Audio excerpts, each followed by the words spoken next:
তুমি মানতে পারছিলে না বলে আজ রাধারানীকে মৃত্যুর মুখোমুখি হতে হলো। তুমি মানতে পারছিলে না বলে আজ ও আশ্রিতা হয়ে অন্যের বাড়িতে আছে। তোমার এতগুলো না মানাকে আমি মেনে নিতে পারছি না, কোনো কারণই পাচ্ছি না কেন আমি তোমার কথা মানবো। আমি বুঝতে পেরেছি, আজ এখানে দাঁড়িয়ে আমি বুঝতে পেরেছি আমার সংসারে রাধারানীকে দরকার। চেষ্টা না থাকলেও আমার এই সংসার চলে, কিন্তু রাধারানী ছাড়া আমার এই সংসার চলে না। এতদিন অনেক কথা বলতে চেয়েছিলাম আমি, কিন্তু বলার সুযোগ পাইনি। আজ যখন সুযোগ পেয়েছি আমি সবটা বলবো, আর তোমাকে সবটাই শুনতে হবে। দেখুন দিদি, আপনাদের এই পারিবারিক ব্যাপারের মধ্যে খামোকা আমি না, আপনি এখন শুধু বলুন যে আমার মা এবং পিসুমণিরা আপনাদের ওখানে গেছিল তো।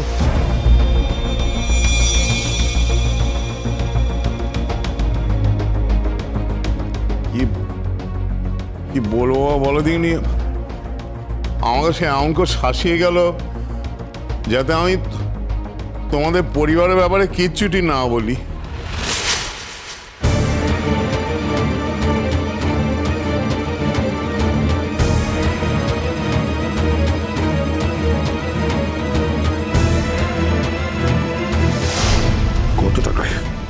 কত টাকায় রাজি হয়েছিলে নোংরা খেলা খেলতে বলো? হ্যাঁ, আমার স্ত্রীকে রাস্তায় নামাতে, হ্যাঁ, অন্য লোকের সাথে কলঙ্ক দিতে কত টাকায় রাজি হয়েছিলে বলো? যাকে ডিভোর্স করে দিয়েছো তাকে আর স্ত্রী বলা যায় না। কিন্তু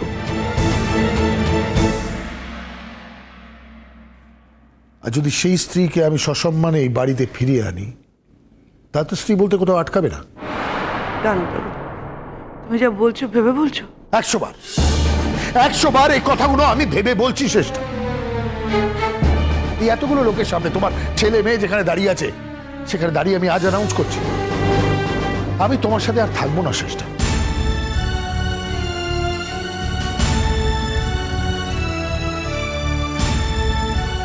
অনেকগুলো বছর, জীবনের অনেকগুলো বছর আমি ওয়েস্ট করেছি, আর এক মুহূর্ত আমি ওয়েস্ট করব। আর এটা ভেবো না যে রাধারানী ফিরে আসবে আমার জীবনে, তাই জন্য আমি দেখো রাধারানী ফিরে আসুক বা না আসুক, তোমাকে আমি ডিভোর্স করবোই। তোমার সাথে আমি এক ছাদের তলে থাকবো। তুমি তোমার পথ দেখে নাও।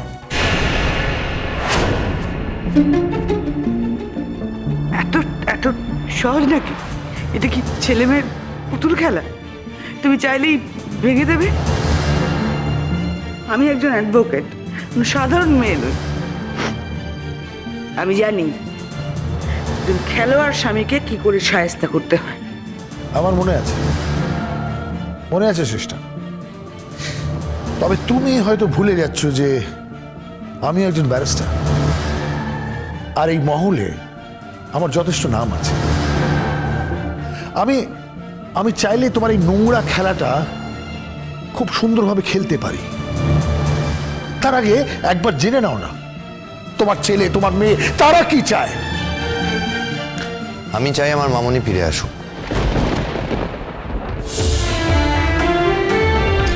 আমার বাবার জন্য মামনির জীবন আটকে থাকবে না মা, কিন্তু মামনির জন্য আমার বাবার জীবনটা আটকে থাকবে।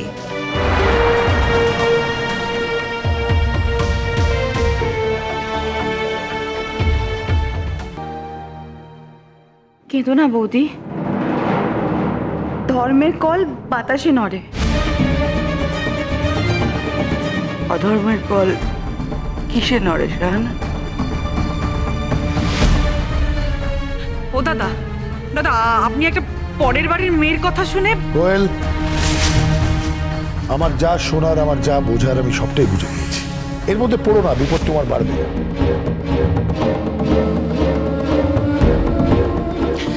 আর এই যে শ্যামশঙ্কর, তোমার সাথে আবার একটা হিসেব আছে। তোমাকে আমার সাথে একটা জায়গায় যেতে হবে, চলো। এই দেখো, আমি আবার কোথায় যাব? আমার তো বাড়িতে স্ত্রী আছে, আমাকে তো বাড়ি ফিরতে হবে তাড়াতাড়ি। ও তাই? তুমি ভুলে যাচ্ছ আমি একজন ব্যারিস্টার, তোমাকে আমি অর্ডার করছি। আর যদি আমার কথা না শোনো ভালো, কোনো অসুবিধা নেই। কাল কোর্ট থেকে তোমার অ্যারেস্ট ওয়ারেন্ট বেরোবে, তখন তোমাকে বাধ্য হয়ে ব্যাপারটা মানতে হবে। সেটা ঠিক হবে? দেখছিস চুটিমা, দেখছিস তোর কাকুন দিদি কেমন ধারা কাজখানা করলো দেখলি? হ্যাঁ, এত বড় বাড়িতে বিয়ে হয়েছে বলে সে এমন খেলাখানা আমার সঙ্গে খেলছে। এটা আমার কাছে খেলা নয় কাকামা, তুমি আর কারণ নয়, তুমি মামনির ক্ষতি করেছো, তুমি মামনিকে বাড়ি ছাড়া করেছো।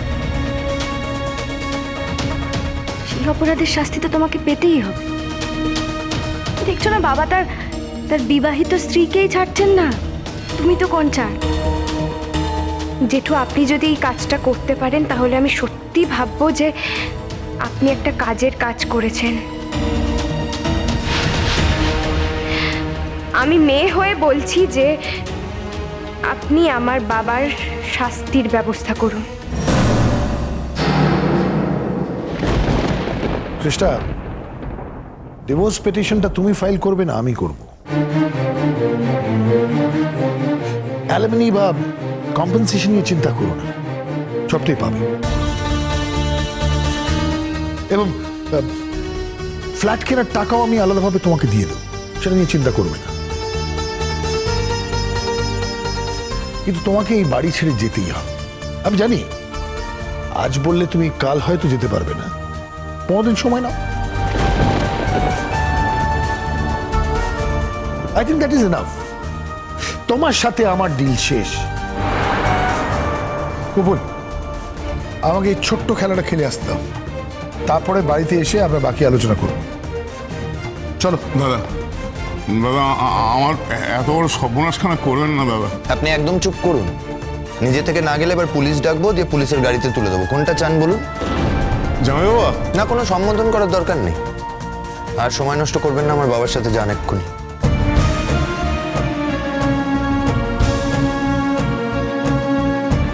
ছুটি,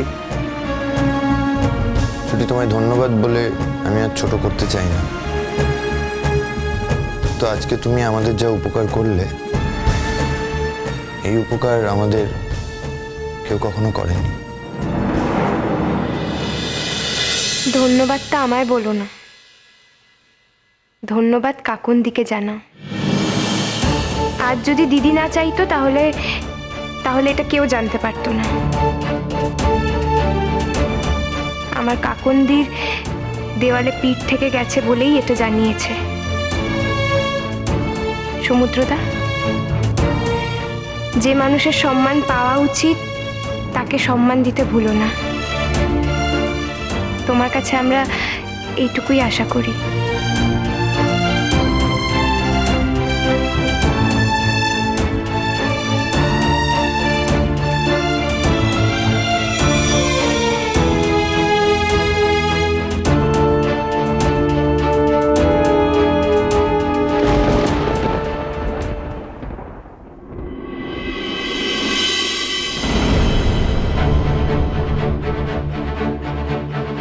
ভাই, ও ভাই, দিদি, কি হয়েছে? কে এসেছে? রাধা, আমি ডক্টর দাশগুপ্তর বাড়িতে ওনার সাথে কথা বলতে আসিনি, তোমার সাথে কথা বলতে এসেছি। আর সঙ্গে ওই শ্যাম শঙ্করকে নিয়ে এসেছি।